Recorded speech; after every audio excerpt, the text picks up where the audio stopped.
Bueno, en primer lugar, yo quiero agradecerle a Héctor y a todos ustedes la invitación. Es un gusto poder estar aquí. Héctor me habla de esta actividad hace mucho tiempo, sé de su compromiso con este movimiento en favor de la paz, y yo tengo que decir que me alegro de haber venido a las 10 y poder haber compartido con ustedes estas reflexiones de la Asamblea, porque de alguna manera me han servido para rearticular lo que yo hoy venía a contarles. Y lo primero que me sorprende es que utilicen esto, que utilicen una piedra cuando toman la palabra, porque si hay un símbolo que identifica a la masonería, es la piedra. A tal punto que en la alegoría masónica, en nuestro lenguaje simbólico, decimos que el hombre que proviene del mundo profano, o sea, aquel que está ante las puertas del templo y que es candidato a ingresar en una orden iniciática como la masonería, es una piedra bruta, es una piedra arrancada a la cantera, y que su trabajo a partir de ese día no es otro que el de convertir esa piedra sin forma en una piedra cúbica, de modo tal que unida a otra y a otra y a miles puedan formar parte de la construcción de un templo, que los masones decimos que elegimos a la gloria del gran arquitecto del universo, que es una forma de no darle a Dios la entidad de un Dios determinado, sino de un concepto divino. De modo tal que nuestro vínculo con la piedra es muy profundo, y esta metáfora de la piedra bruta y de la piedra cúbica está en los orígenes mismos del simbolismo masónico, y como lo voy a explicar en un momento, este simbolismo lleva sobre el planeta milenios, pero 1300 años atrás fue estructurado de la manera en la que nosotros lo conocemos actualmente. La masonería es, como decía, una orden iniciática. ¿Qué quiere decir esto? Que se entra a ella a través de una ceremonia, un ritual al que se le denomina iniciación. Es un rito de pasaje. Nosotros a lo largo de nuestra vida pasamos por muchos ritos de pasaje. Un bautismo, un bar mitzvah, una comunión, la fiesta de las chicas a los 15 años, el festejo de los varones a los 18, todas esas ceremonias que nosotros atravesamos a lo largo de nuestra vida son ritos de pasaje.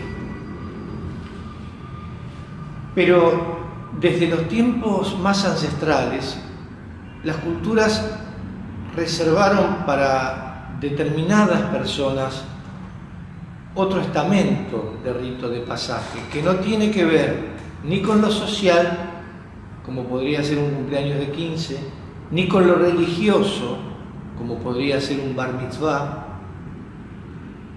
sino con algo más trascendental.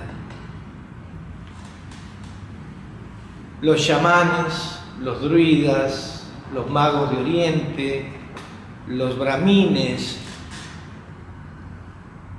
y en Occidente los rosacruces, los masones, las órdenes de caballería, todos ellos han pasado por una ceremonia de iniciación.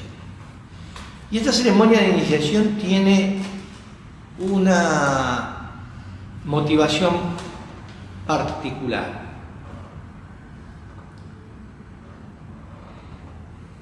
Para pasar del mundo de lo profano al mundo de lo sagrado se necesita un tránsito. Ese tránsito en las ceremonias iniciáticas lo que intenta es romper la coordenada espacio-temporal que nos liga al momento y a la circunstancia en la cual nosotros estamos inmersos en el mundo.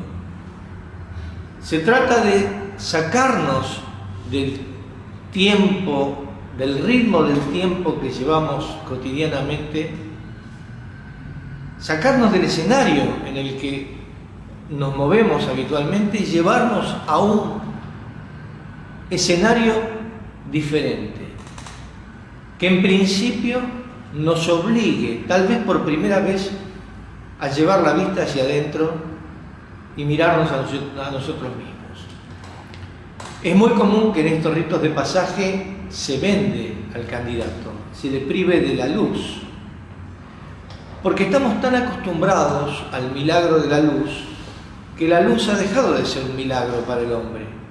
Pero cuando nos vemos privados de la luz y la volvemos a recibir, luego de haber pasado por una etapa de oscuridad, entonces podemos entender que la luz realmente es un milagro y que vamos hacia la luz.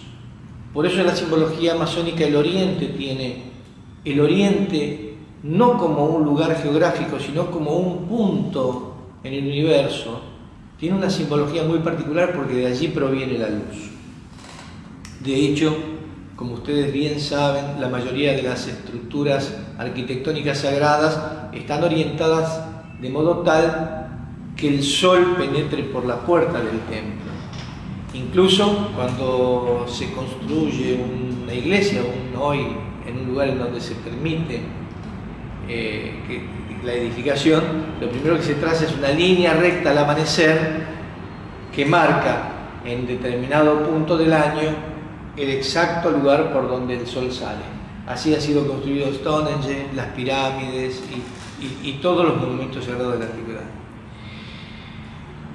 Con todo esto, ya de algún modo les estoy adelantando que la masonería está muy estrechamente vinculada con el arte de la construcción. De hecho, la palabra masón ha sido definida en su libro de etimología por San Isidoro de Sevilla en el siglo VIII, y machio viene de máquina. En latín medieval, la máquina es el andamio, y los maquiones eran aquellos que trabajaban en los andamios. Por lo tanto, un masón es un albañil, es un constructor, es alguien que levanta paredes. Pero estamos hablando de una época en donde las paredes se construían en piedra, por lo tanto es un trabajador de la piedra, y de ahí la metáfora de que un masón tiene como trabajo interior el de convertir su piedra bruta en una piedra cúbica, y su trabajo exterior es, en tanto tenga las virtudes adecuadas, participar en comunión con otros en la construcción de un templo a la virtud.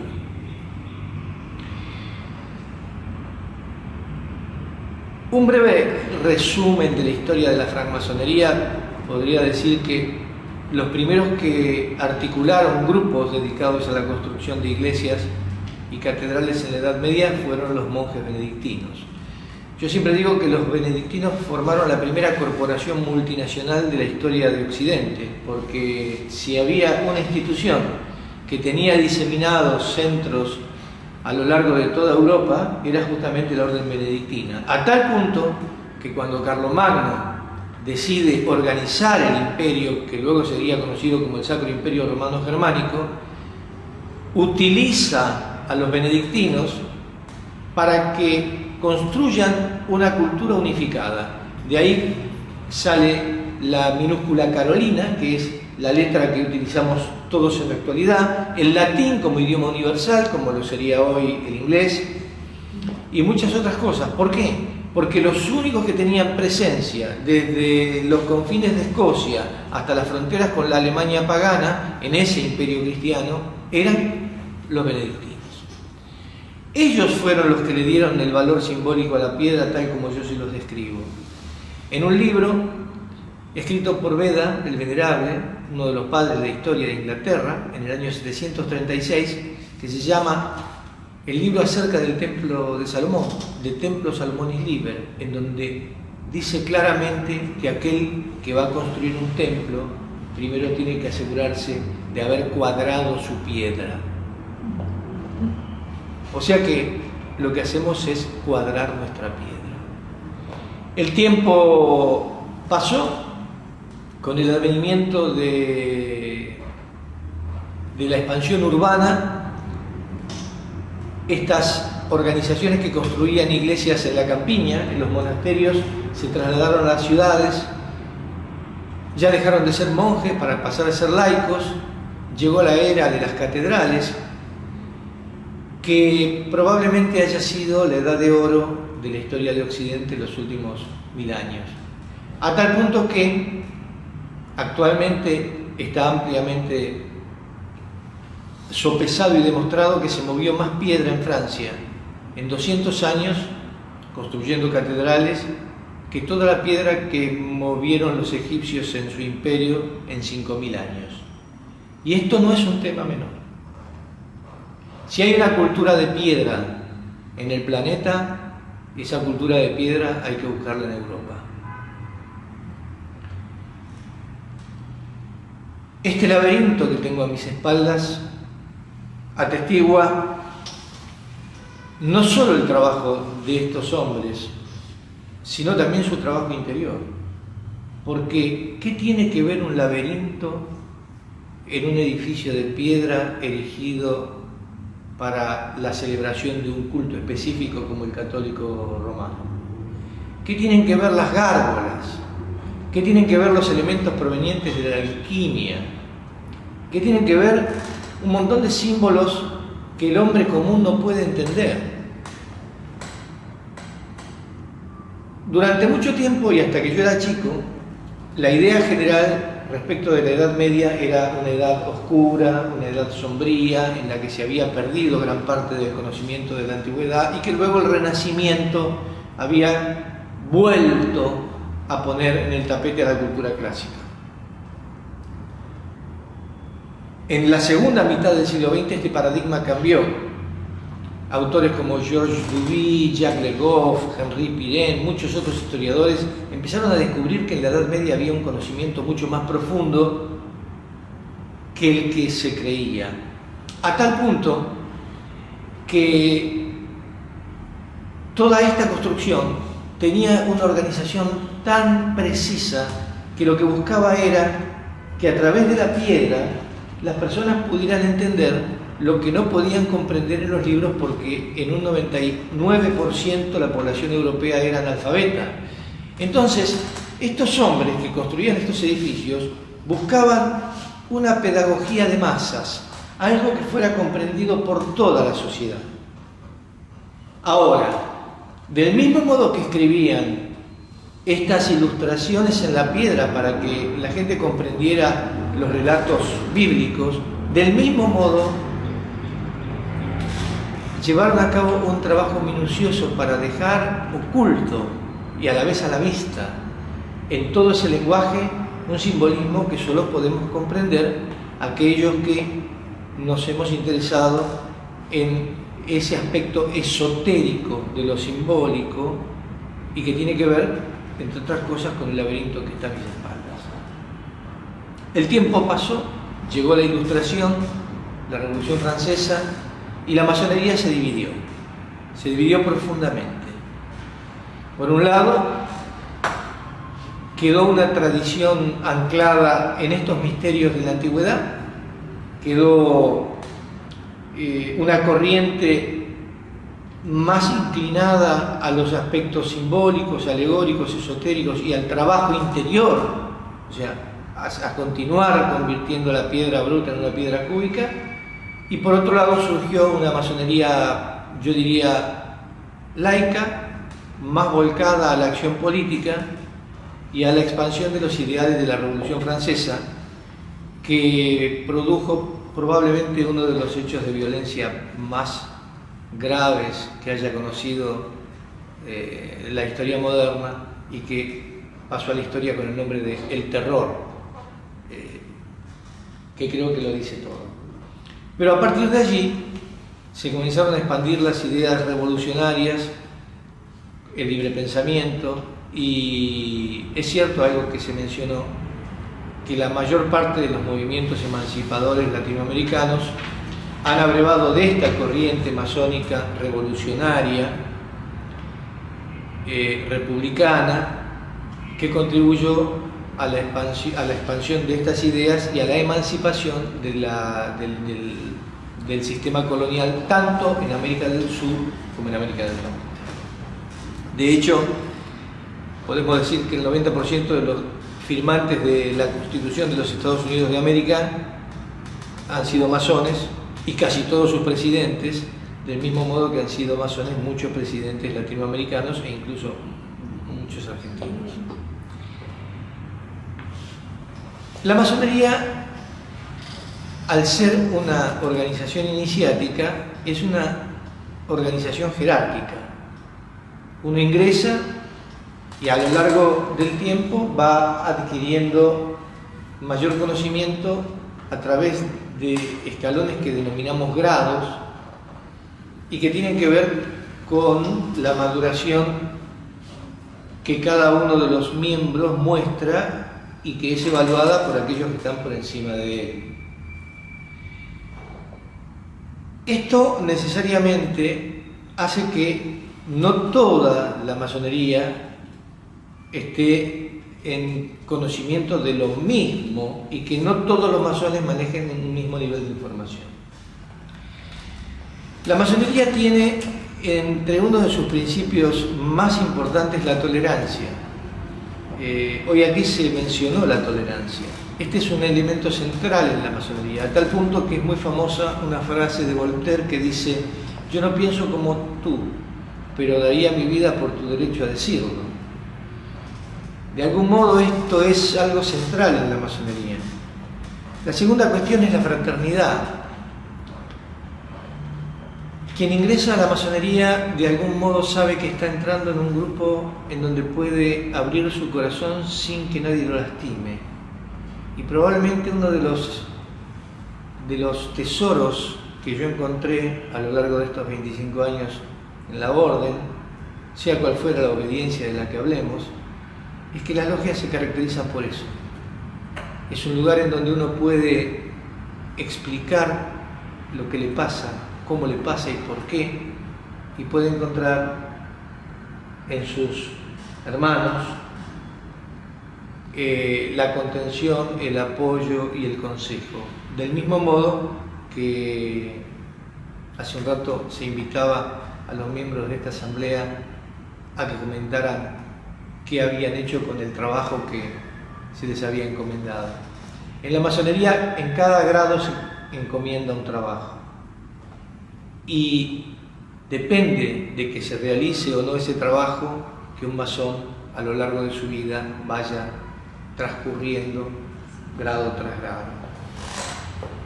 Pero el tema que nos convoca hoy es el tema de la paz.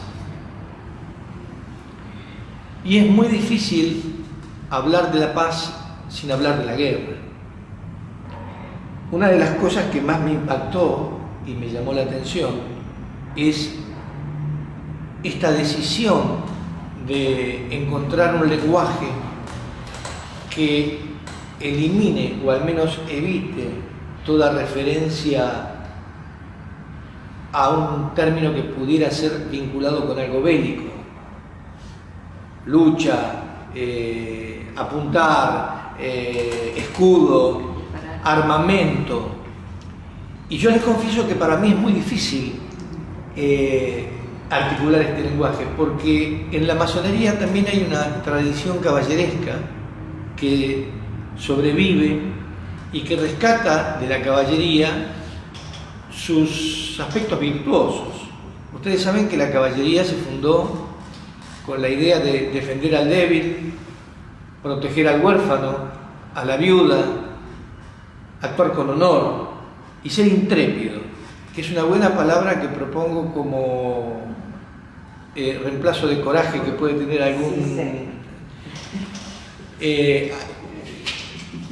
Sogyal Drunpa Rinpoche habla de la intrepidez como la ausencia de temor. El intrépido es el que no teme, no tiene temor, por eso es intrépido. No hace falta valor, simplemente es necesaria la ausencia de temor. Pero les confieso que me resulta muy difícil articular un lenguaje en el que se eliminen todos estos términos, porque el caballero, cuando llega a ser caballero, es armado. Y en su escudo de armas hay un lenguaje, que esto es muy poco conocido por el público. Un lenguaje heráldico no necesariamente es un lenguaje bélico. Ustedes deben haber visto escudos con árboles, con torres, con rosas, porque el caballero lo que hacía durante su etapa de escudero era pensar qué virtudes quería mostrar en sus armas. ¿Por qué? Porque de esa forma, al tener a su escudo como espejo todo el tiempo, recordaba claramente cuál era la virtud que se había propuesto desarrollar a lo largo de su vida.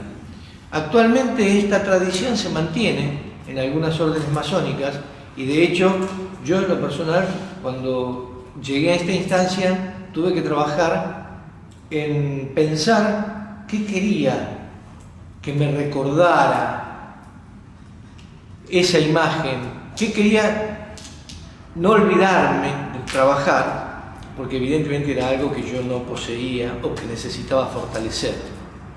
Lo mismo ocurre en algunas órdenes masónicas en donde se usa un nombre simbólico. Y ese nombre simbólico muchas veces es el nombre que nos recuerda a dónde queremos ir, qué queremos ser. No lo que somos, sino lo que queremos ser. La masonería intervino en procesos de paz sin que nadie lo sepa. Nuestro país es un ejemplo. Cuando unitarios y federales no se ponían de acuerdo, fue una reunión de masones convocada por Roque Pérez, por entonces gran maestre de la masonería argentina, en la que participaron los 4 protagonistas de esa guerra, nuestra guerra civil: Urquiza, Sarmiento, Bartolomé Mitre y Derqui, los 4 masones, los 4 grado 33, los 4 miembros del Supremo Consejo, grado 33 de la República Argentina. En esa atenida, que se la conoce como la atenida de la Unidad Nacional, se arregló el resultado de la última batalla y se establecieron las bases para que luego se fundara la República y se escribiese la Constitución Nacional que hoy tenemos, con algunas reformas.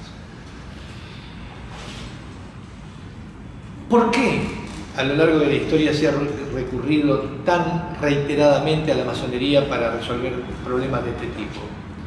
Porque hombres que están enfrentados en la vida pública, hombres que están obligados a mantener posiciones a veces inflexibles, que son enemigas de la paz, que son enemigas de la armonía y de la concordia, cuando se encuentran en ese lugar a cubierto, en donde debe reinar la tolerancia y la fraternidad, tienen la obligación de dialogar.